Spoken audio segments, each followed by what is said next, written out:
as a landlord rep, one of the things that the landlords, we typically hear from them is like, what's the viability of the business?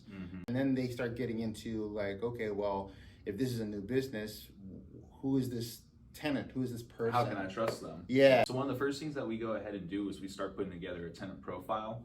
Pretty much that'll help the landlord understand, like, hey, this is exactly what the business is. This is what their goal is. This is what drives business metrics. Yeah. And pretty much just so we can go ahead and get a real clear, defined idea of this is the business. So then we can start putting in some more information to where when we start building that profile, the landlord will be able to see, okay, this is the business, this is their operations, this is their experience, whether it is specifically in that business or maybe in something that corresponds to it. Yeah.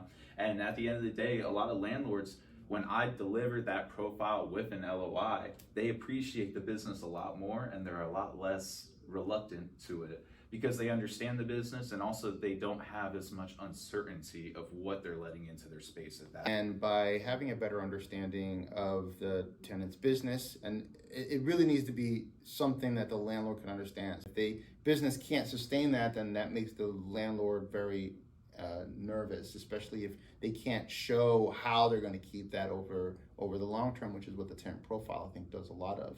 So I love that this tenant profile is really kind of almost it's a strategic advantage when presenting against other tenants that are coming in, because if a landlord, from a landlord's perspective, if a landlord's looking at two letters of intent and one has a really strong tenant profile and the other one there's not really much information, well, from the landlord's perspective, they're going to look at the one that has a really flushed out plan. They have an idea, they kind of have some numbers in front of them, you know what I mean? Exactly. I mean, put two businesses side by side. One business tells you exactly how they operate. They tell you how they plan on making their money. They tell you what their operational goals are. They tell you how many workers they need. They tell you what exactly they need in the space. And then you have the exact same business on the other end who just has the same terms as them, but doesn't talk about the business. It's the same type of widget. Right. Which one would you choose then?